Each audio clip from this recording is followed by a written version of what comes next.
Have you ever wondered how close you've come to danger without even realizing it? At Shivering Vault, we take you there, one story at a time. But before you drift off, consider liking this video, commenting where you're watching from and at what time, and subscribing to keep these chilling stories coming. Now, let's dive into these unsettling tales.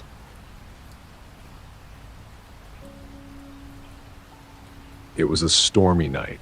One of those nights when the sky feels like it's going to burst open any minute. The kind of night that makes you want to stay under the covers and forget about the world outside. I wasn't expecting anything out of the ordinary, just a quiet weekend alone. The plan was simple: get away from the noise, the crowds, and the constant rush of life.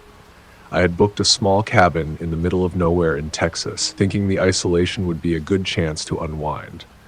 It was about 2 hours from the nearest town, and there were no other cabins or houses nearby, just miles and miles of thick forest. I'd driven there that afternoon, and the weather had been perfectly fine. A few clouds in the sky, a mild breeze, nothing that made me think twice. But by the time I arrived, things started to change. The temperature had dropped and the clouds thickened. The air grew heavier, thick with moisture, and it seemed like the storm was brewing in the distance, just waiting for the right moment to hit. The cabin itself was charming in a rough around the edges way. It was a single-story place, made of aged wood, with a small stone fireplace and a couple of big armchairs that looked like they had seen better days. There was a small kitchen area with an old stove, a refrigerator that looked like it belonged in a different era, and a table that wobbled slightly when you leaned on it. A bed in the corner, covered with an old quilt, was nestled beside a large window that looked out into the thick forest. There was something peaceful about it, but also something lonely. I set my bag down by the bed and lit a couple of candles. The storm outside had been picking up, and the wind was howling through the trees like an animal in pain. I could hear the occasional crack of thunder off in the distance, but nothing too close yet. I was getting the fire going when I realized that the electricity had gone out. At first, I didn't mind. It felt kind of cozy, really. Just the flickering light of the candles, the crackling of the fire, and the sound of rain pattering against the roof. The storm outside was intense now, the rain coming down in sheets and the wind rattling the walls. But that was all. I should have known better. I had planned to spend the night reading, maybe journal a bit, just relax in the quiet. But after a couple of hours, I started to feel restless. The storm was getting worse, and the isolation was starting to get to me. It was almost too quiet. The kind of quiet that presses in on you, making every sound seem 10 times louder than it really was. The rain hit harder against the windows, and every now and then I could hear the distant groan of the trees swaying in the wind. But it was nothing out of the ordinary, or so I thought. That's when I first heard it. A soft tapping. I thought it was just the wind. The storm was strong, and I figured it could be branches or debris striking the window. But then it came again, the tapping a little louder this time. I froze, my eyes snapping to the window. I wasn't sure what I was expecting to see. There was nothing outside but rain and darkness. The trees barely moved in the wind. The storm was loud enough that it would have drowned out any sound from outside. Still, I couldn't shake the feeling that something was off. I stood there, staring at the window, waiting. I told myself it was nothing, just the storm playing tricks on me. I was tired. I hadn't slept much the night before. Maybe I was just imagining things. But the tapping continued, and I could feel my heart starting to race in my chest. The sound was too rhythmic, too deliberate. It wasn't random. Something was out there. I moved to the window and slowly drew the curtain back. The darkness outside pressed in on me like a heavy blanket. I could barely see anything beyond a few feet. The flashlight I had used earlier was still sitting on the table, and I grabbed it, flicking it on. I shone the light toward the trees, the beam cutting through the rain.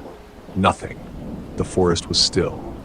There was no movement, no sign of anything that could have made the sound. I turned the flashlight off and stood there for a moment, listening. The rain was coming down so hard now, I could barely hear anything but the constant drumming against the roof. But then, just as I was about to turn away, it came again. Tap, tap, tap. Louder this time, closer. My stomach dropped. I could feel a knot tighten in my chest, like a cold hand wrapping around my heart. I couldn't explain it, but I knew that whatever was out there wasn't just the storm. I grabbed the flashlight and ran to the door. I had to check. It didn't make sense. Who would be out here? I opened the door, stepping onto the porch. The wind hit me like a physical force, and the rain immediately soaked through my clothes. I squinted into the dark, the beam of the flashlight shaking in my hand. The woods stretched out in every direction, and there was nothing, just trees and darkness. I could feel the hairs on the back of my neck standing up. My mind screamed at me to turn around, to get back inside where it was warm, where it was safe. But I had to know. I couldn't just go back inside and pretend I hadn't heard anything. I took a few steps down the porch, the beam of light cutting through the rain, but it revealed nothing. The storm raged on, louder now. The wind howled, the trees groaned under the pressure. I walked a little farther, scanning the trees. There were no footsteps, no signs of movement. Just the endless rain. I felt like I was losing my mind. I turned around, ready to head back inside, when I heard it again. But this time, it wasn't just tapping. It was a low, scraping sound. My heart skipped a beat. The hair on my arms stood on end. I rushed back inside, slamming the door behind me, and locked it. I stood there for a second, just breathing. The room felt smaller somehow, the air heavier, and I couldn't shake the feeling that something was lurking just beyond my walls. The scraping stopped, and for a brief moment I wondered if it had all been in my head. Maybe it had just been the storm. Maybe it had been a branch scraping against the side of the cabin. But then the tapping started again. I felt my breath catch in my throat. My mind was screaming at me to do something, anything, to make sense of what was happening, but I was frozen in place. I couldn't move. The tapping continued, now faster, more insistent, as if it was calling me, urging me to look outside again. I couldn't do it. I couldn't bring myself to look out that window again. But the sound grew louder, almost desperate now. It wasn't random. It wasn't just the storm. I had to know what it was. I moved towards the window again, but before I could reach it, the glass suddenly shattered. I didn't even hear it coming. 1 second, the window was fine, and the next, crash! Glass sprayed across the floor, and I stumbled back, my heart pounding in my chest. And then, through the broken window, I saw it, a shadow. It was tall, thin, and the figure was moving, slowly, deliberately. I couldn't see its face, but the shape was unmistakable. It was a man, or at least it looked like one. The shadow lunged forward, and I didn't have time to react. It grabbed me, its hands cold as ice, pulling me toward the window. My legs hit the frame, and I felt the wind on my face, the rain stinging my skin. I tried to scream, to push away, but the figure was strong, too strong. In the blur of panic, I scrambled for anything I could use. My hand found the fireplace poker, and I swung it with everything I had, the metal hitting the figure's arm with a sickening thud. It grunted, but didn't let go. I swung again, this time connecting with its side. The figure staggered back, finally loosening its grip. I didn't hesitate. I shoved the poker into the man's face, and with a scream, I broke free. The figure grunted in pain, but instead of continuing the attack, it pulled back. I barely had time to process what was happening before the shadow bolted back into the rain-soaked forest, vanishing into the darkness.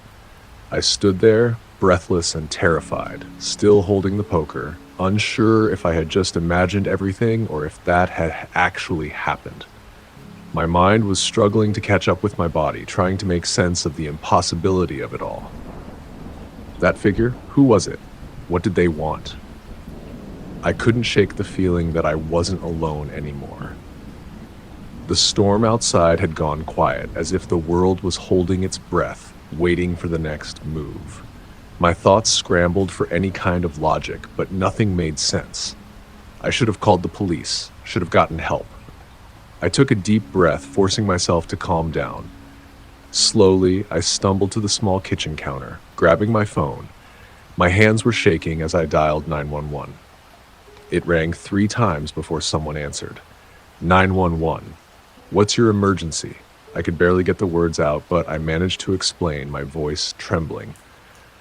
Someone tried to break into my cabin. I think they're still out there. Please, I need help.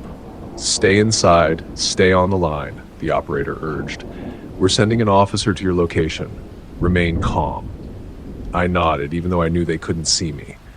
I hung up after a few more reassuring words from the operator, but the fear remained, gnawing at the back of my mind. I bolted the door once again and moved to the window, trying to keep watch through the broken glass, but the forest outside was still. Empty. The shadow that had attacked me was gone, and yet the feeling of being watched never left. It felt like an eternity before I finally heard the siren of sirens piercing the quiet night. The flashing lights through the cracks in the curtains sent a wave of relief through me, but I wasn't ready to relax just yet, not until I knew the threat was truly gone. I ran to the door, unlocking it just enough to let the officers inside. 2 of them, both dressed in dark uniforms, stepped cautiously into the cabin. The wind howled louder as they scanned the room, taking in the shattered window and the mess I'd made with the fireplace poker. "You're safe now," one of the officers said, his voice low and steady, though his eyes kept flicking toward the broken window. "Can you tell us exactly what happened?" I explained everything, my words tumbling over one another as I recounted the events of the night. The tapping, the scraping, the shadow, the attack. The officer nodded, jotting down notes as his partner moved to the window to inspect the broken glass. After a few moments of tense silence, the second officer spoke up. "There's something strange about this, but we'll need to check the perimeter of the cabin. Stay here with my partner." My stomach churned as I watched them move outside, both officers holding flashlights, scanning the area around the cabin. I couldn't help but watch from the doorway, my hands still gripping the poker in case I needed to defend myself again. I had never felt so exposed in my life. Minutes passed, and I began to wonder if they'd find anything at all. But then I heard the shout of one of the officers. "Over here! Found something!" I rushed outside, and through the rain I saw one of the officers pointing at something in the bushes. There, tucked behind the thick underbrush, was a dark figure. The figure! The one who had attacked me. The man was crouched low, trying to hide, but the officers quickly swarmed him, pulling him up from the ground. His clothes were soaked, his face pale, but it was him. The same shape, the same figure I'd seen through the broken window. "You're under arrest," the officer said, his voice stern, "for breaking and entering and assault." I couldn't believe it. The figure I had fought off was real. He wasn't some figment of my imagination. But what had driven him to do this? The officers led him to the patrol car, where they checked him over for any weapons. I could feel my heart still pounding in my chest. But the storm had finally begun to subside, and the weight on my shoulders began to lift. As the officers spoke to the man, I was left standing in the rain, still trying to process the terror of the last few hours. One of the officers walked back to me, his expression serious. "We'll take him in for questioning. You did the right thing by calling us. Are you okay?" I nodded, but the unease didn't quite fade. "I'm all right, but why was he out here? Who was he?" The officer shook his head, looking over at his partner before replying. "We'll figure that out soon enough. We'll keep an eye on things." I couldn't stay here any longer. I needed to leave. The drive back home was long. The cabin was only 2 hours from the nearest town, but it felt like an eternity. I had no intention of going back to that place anytime soon. My hands gripped the steering wheel as the last remnants of the storm lingered in the distance, like a shadow that refused to let go. As I passed through the winding roads, the unsettling events of the night replayed over and over in my mind. The tapping, the scraping, the shadow, every moment felt surreal. And yet, it had happened. There was no denying it now. I was still shaken, but the further I drove from the cabin, the more the tension in my shoulders began to ease. It was over. The threat was gone. I finally pulled into my driveway hours later, the storm long behind me, and I thought for a moment of the shadow that had haunted me. And as I shut the door behind me, I couldn't shake the nagging feeling that I was still being watched.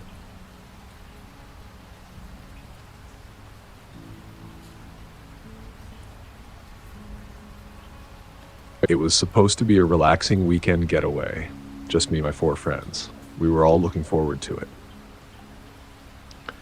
The week had been long, stressful, and full of work and school, so we thought that getting away to a secluded cabin in the middle of the Texas woods would be the perfect escape.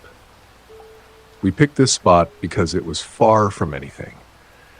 The kind of place where cell signals were non-existent and the only noises you'd hear would be the chirping of crickets or the occasional rustle of leaves in the wind. A cabin in the woods, far away from everything. Just what we needed. My name's Jake. I guess you could say I'm not the bravest guy out there, but I'm not exactly a coward either. I like to think of myself as level-headed, someone who doesn't freak out over every little thing.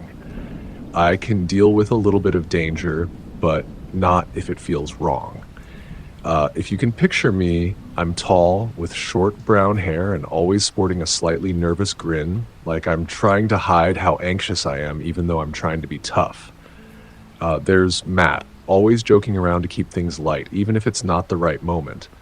Then there's Emily, the quiet one, who always seemed to be more aware of things than she let on.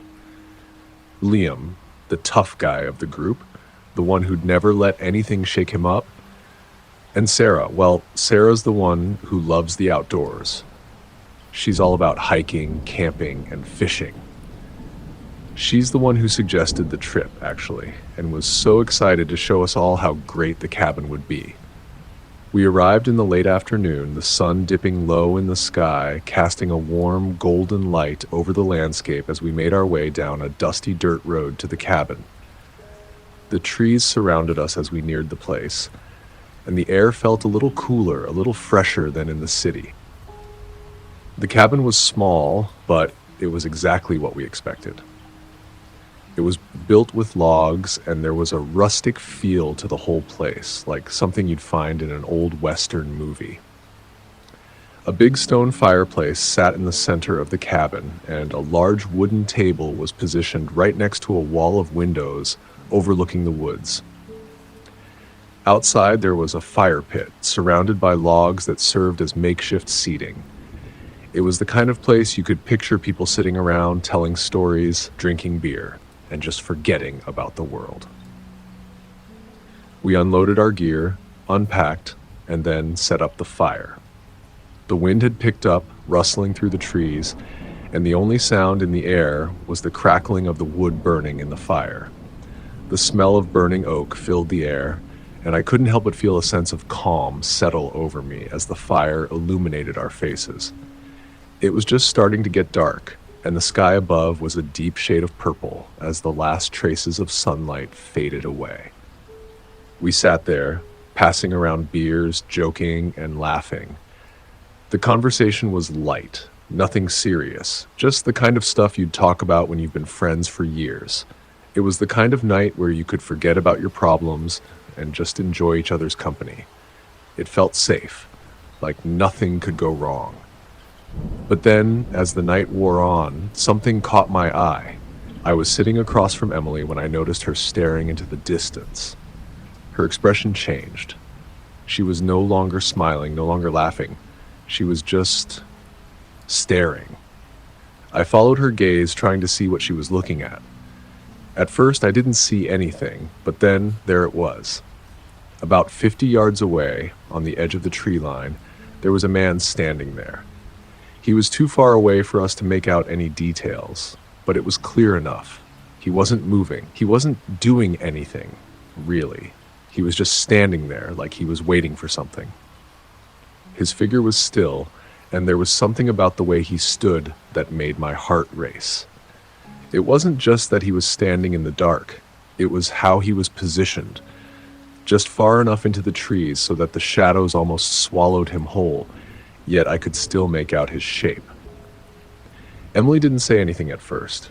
She just kept staring, and then I saw her shift uncomfortably in her seat. "Is that someone's idea of a joke?" she asked, her voice barely above a whisper.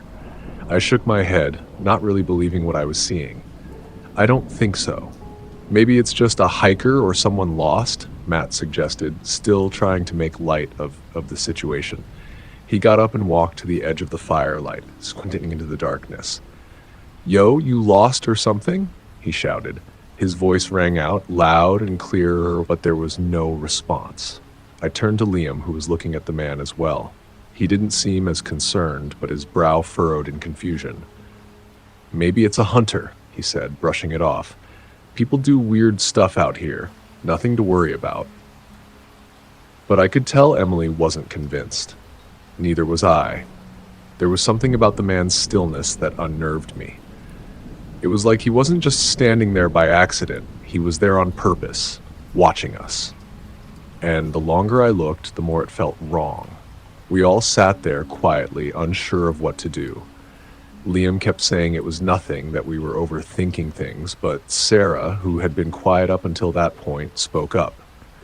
"Guys, I don't like this," she said, her voice tight with unease. "We should probably go inside. It's getting late." "Yeah, let's head inside," Emily agreed, her voice shaking just a little. I stood up and turned to head for the cabin, but just as I was about to reach the door, Liam stopped me. "Hey, wait a second. I'm going to go see who that is," he said, grabbing a flashlight from the table and pushing open the door. "Liam, don't," Emily pleaded. "We don't know who he is. Just leave him alone." But Liam wasn't listening.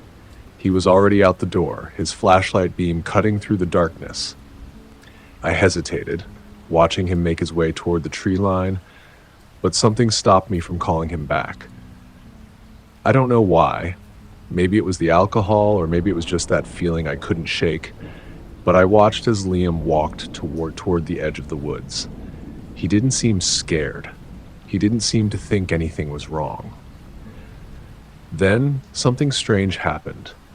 The man in the trees moved, but it wasn't like a normal movement. It was smooth, unnatural, like he glided across the ground, not walking, not running, just moving through the shadows. One step, then another, until he disappeared into the trees again. Liam had stopped walking too. He was frozen in place, staring into the woods, his flashlight shaking in his hand. "Liam?" I called out. He didn't answer right away. Instead, he turned slowly, his face pale and his eyes wide with fear. It was the first time I'd ever seen him look so rattled. "We need to go inside, now," he said, his voice tight. The three of us scrambled to our feet, heading for the door, but we were all suddenly aware of how alone we were out there. The air felt colder, heavier, like something was closing in on us. We rushed inside, slamming the door shut behind us and locking it. The walls seemed to close in, and for a second, I felt like we were in a cage. We tried to shake it off, tried to tell ourselves that it was just some stranger passing through, but someone who lived out here. But deep down, none of us believed that. Then the power went out. It wasn't gradual. The lights flickered once and then shut off completely. The whole cabin was bathed in darkness, and the only light came from the glowing embers of the fire outside. "Check the fuse box," I said, my voice trembling despite myself. But when Liam checked, he found nothing. No blown fuses, no electrical problem, just total darkness. Then the knock came. Knock! Knock! It was sharp, deliberate, the sound of someone wanting to be heard. We froze. It came again, louder this time. The door rattled with the force of the knocks as if someone was testing the lock. "Who is it?" I called out, though my voice was barely a whisper. There was no answer, only more knocking, harder, more urgent this time. I tried to peek out the window, but the curtains were too thick. Instead, I stood there, listening as the knocks grew louder, like the person outside was trying to break the door down. And then I heard it. The man's voice, deep and calm, cutting through the silence. "You can't hide forever," he said, his voice so clear it sent a shiver down my spine. "I know you're in there."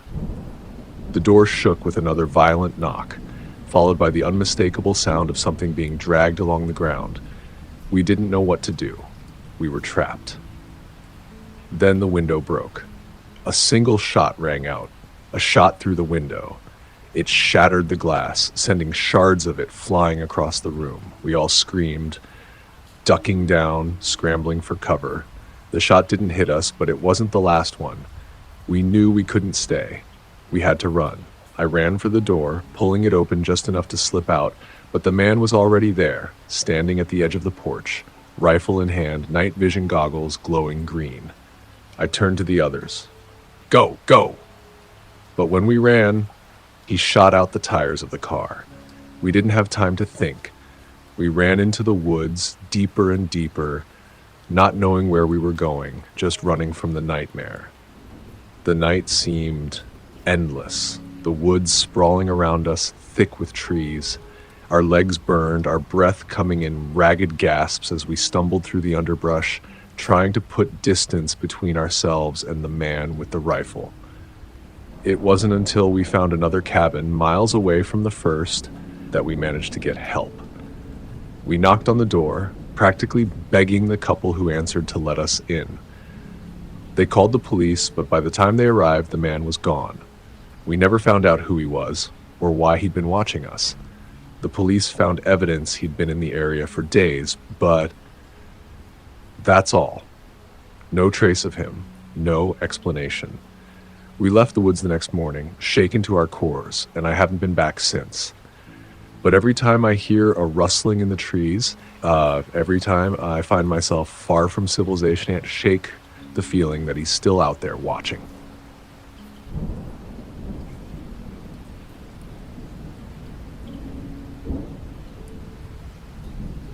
I wasn't the kind of person who normally liked to be alone, especially in places like this. But after months of endless city noise and the constant hum of traffic, I needed to escape. The hustle, the pressure, the constant buzzing, it all became too much. So I made a snap decision and rented a secluded cabin in the woods, somewhere in Texas, miles from civilization. It was supposed to be an easy, peaceful retreat, a break from the grind of city life. No one around, no distractions, just me and nature. I arrived at the cabin around 5:30 p.m., the sky already starting to fade into the soft hues of dusk. It was more isolated than I expected. There were no other houses or cabins for miles around. I parked my car in front of a modest two-story cabin surrounded by towering trees. The place looked old, but well kept, and the wooden walls had a rustic charm about them. The faint smell of pine filled the air, and the trees seemed to whisper with the wind. The porch creaked as I stepped onto it. A thick layer of silence hung over everything, the kind of quiet that makes your ears ring. It felt odd, like I could hear everything, and yet nothing at all.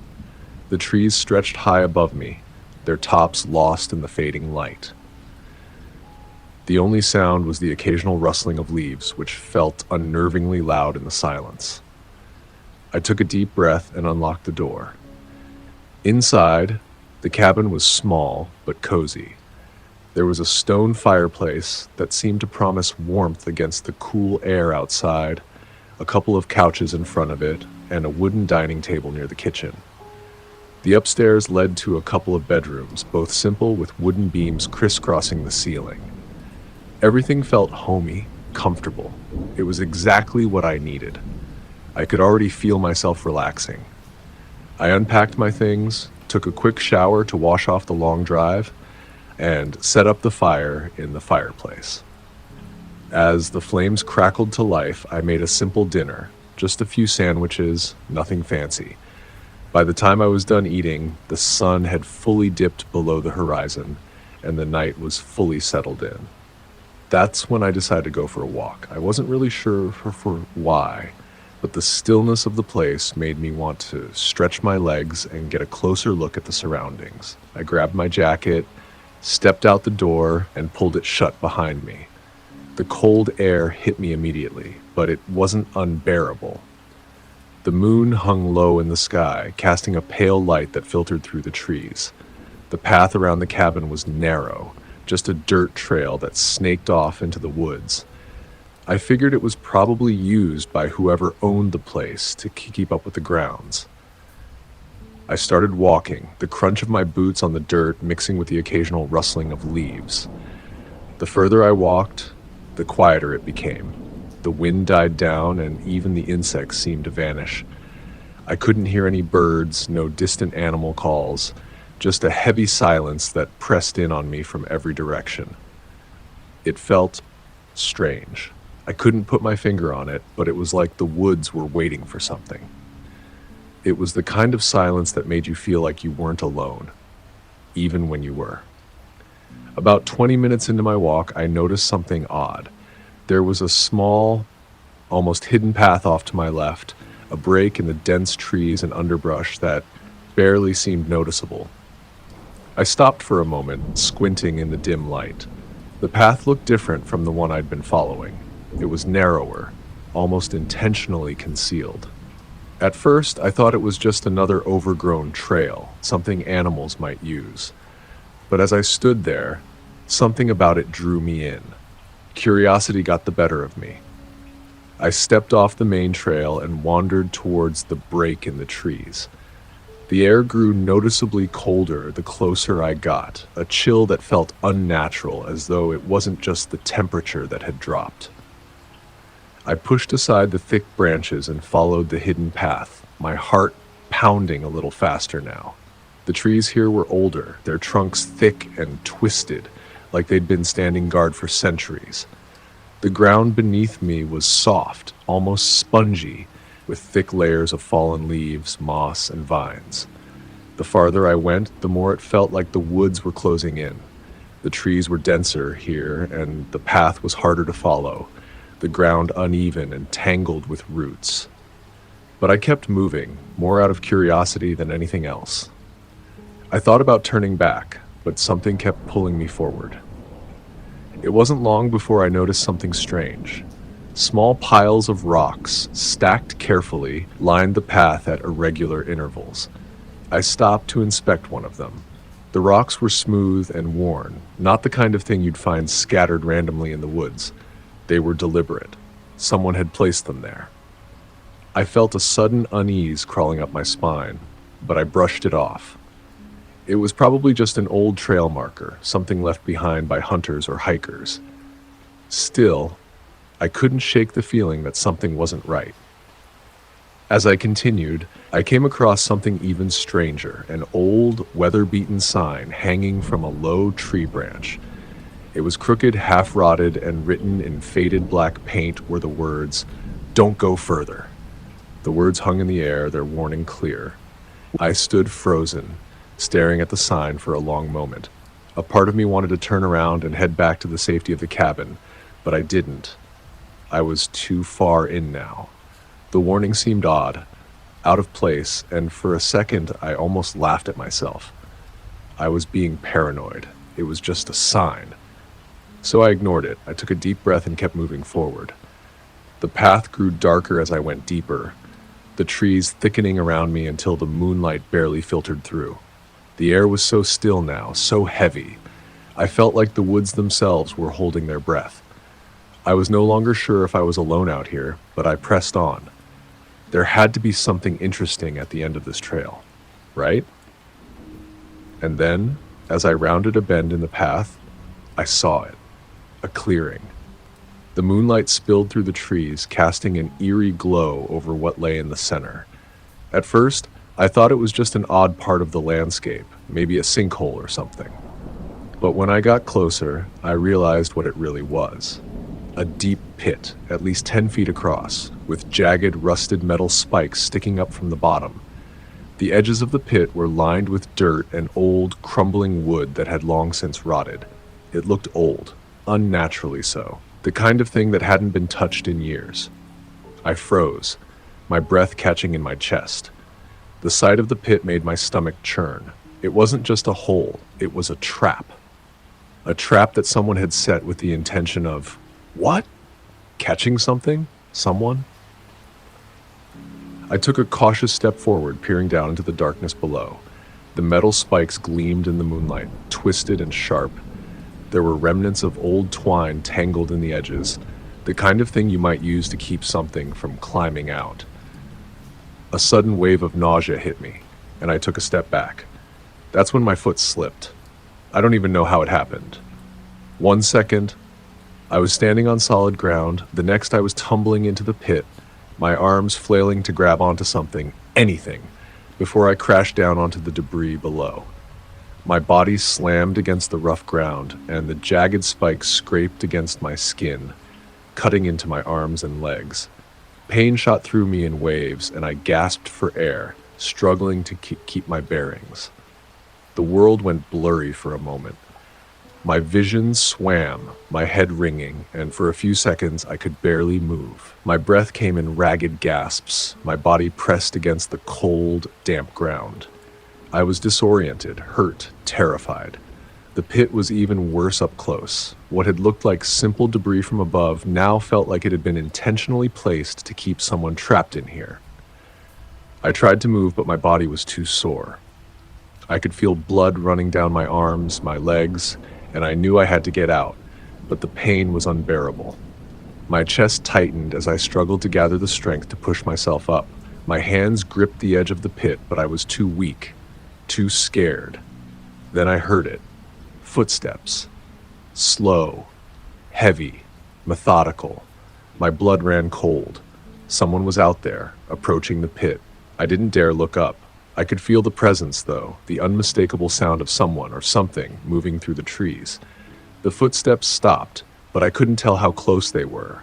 I could hear breathing, low and labored, like whoever it was trying to stay quiet, to sneak up on me. I had no time to think. I just reacted. I pulled myself up with whatever strength I had left, dragging my body over the edge of the pit. My arms screamed in protest, but I didn't care. I had to get out of here. The footsteps were closer now, and I could feel the heat of someone's gaze on me. I didn't look back. I ran. I didn't stop running until I reached the cabin. My legs felt like jelly, my body shaking uncontrollably. But I didn't stop. I couldn't. Not with that thing out there. I locked the door behind me, but I knew deep down that I wasn't safe. Not really. I had come face to face with something. Someone that was waiting for me.